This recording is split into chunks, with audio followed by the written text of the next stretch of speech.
Right, here we go for the list of questions that we have. So we'll go on the inside first.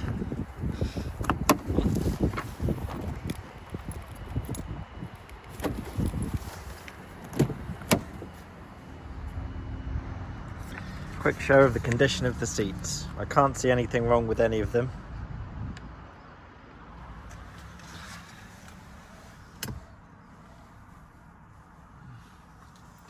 In a video they come out strange because they're suede, so depending on what way you brush it will affect how they look.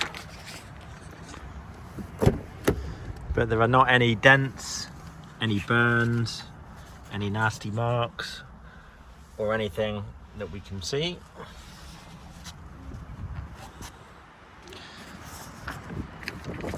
Next one is working condition of all four windows.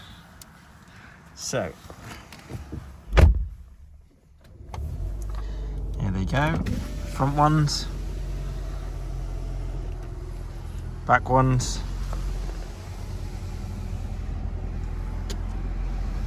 everything operates as it should. All indicators and wipers, so we've just serviced this car or checked it through. Indicators are all working, wipers are all working, everything works. Same with the navigation, that's working as it should. You can use the controller there to zoom in and out. All of the buttons work, goes backwards and forwards, the touchscreen works. The reversing camera obviously works. Sat nav, I'm pretty sure you can use the postcode, so if we go to enter destination, get the aircon on to show you that also works. You can put in a postcode, so we'll go for PL14.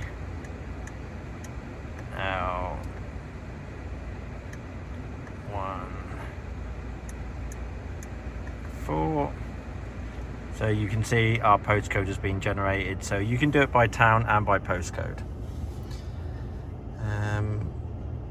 Air conditioning is working, so let's get this going. Let's go to the air conditioning menu. It's going to come out here. I mean, it's a warm day today. You can see it's 16 degrees. Again, we've checked it in our workshop, but it is coming through cold and nice. Start engine, so you can see the dashboard. It does have folding mirrors and they all work. I mean, I don't know what cars you've been looking at, but we retail prepare. If you look at our dealership, we only sell things that are decent. Everything will work, and we've already checked this car. So the digital dashboard all works fine. You can go into the display menu and you can pick navigation display and things in there. You can go through all of these different things, and it does have different designs depending how you want it to look. I think there might be, I'm not a Mercedes expert, but I think there is a setting in somewhere that you can get the windows to fold in and out when you lock the car. You'd probably find this on Google, I'm not an expert. There we go, so vehicle settings perhaps. Auto folding mirrors, so yeah, you can do that when you lock the car. Ambient lighting in operation, so I saw an ambient lighting button here. Light settings, ambient lighting. It's also got surround lighting and all sorts of stuff, so you can have all these different colors.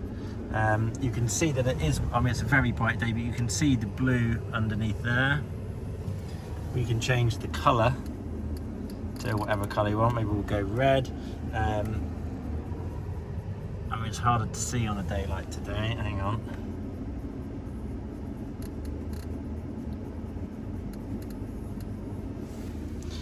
You can see it again on this side, blue.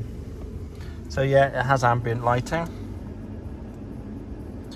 The speakers work, you know.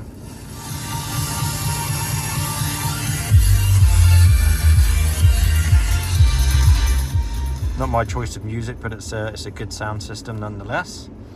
The automatic gearbox. So there is your automatic selector. Park, you push in like that. To get it into drive, you pull it down and it will tell you in there that you're in drive. Reverse is all the way up, which brings up the camera. When you're in park and you go back to drive, you can then start using the pedals behind here, and then it will come up with an M to say that you're in manual. If you want to go back to automatic, you push it down and we're in normal D, and it's doing it there. Any secret compartments? Well, I don't really know. You got one up there. Mercedes, they have the one in the center, which is quite big. You've got the little one down there, which closes. I think that's wireless charging for a phone if you need it. And you've got the regular ones down in the doors. So I've had the engine on this whole time, so you can hear it. They're pretty quiet when you're inside. Let me pop the bonnet for you.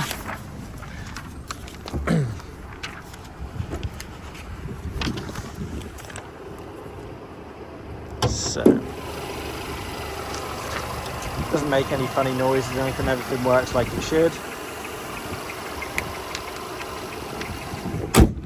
As I explained above, the windows can fold electronically when we lock the car. We've got a button that we turn that in. The headlights are all working fine. The LED running lights are working.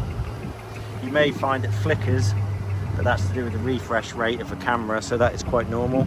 They are the multi-beam lights, so they're the better ones and they're working fine. So the boot, there's a couple of different ways of opening it. You can either do it down here and it pops up.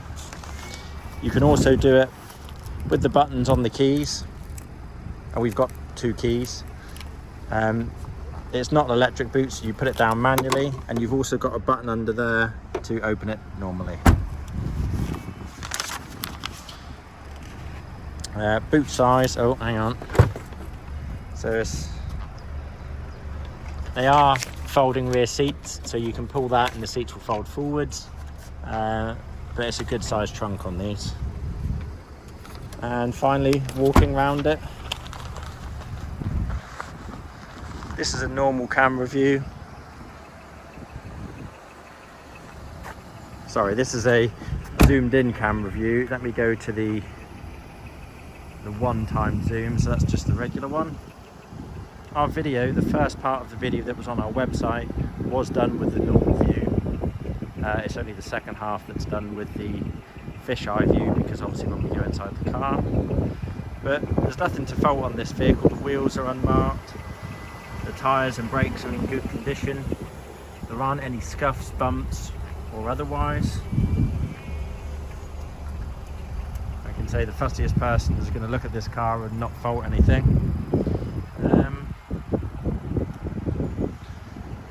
But you can see from our dealership, we've been here for 52 years. We're a big old setup, and I wouldn't be selling it if it wasn't as nice as it is. There we go.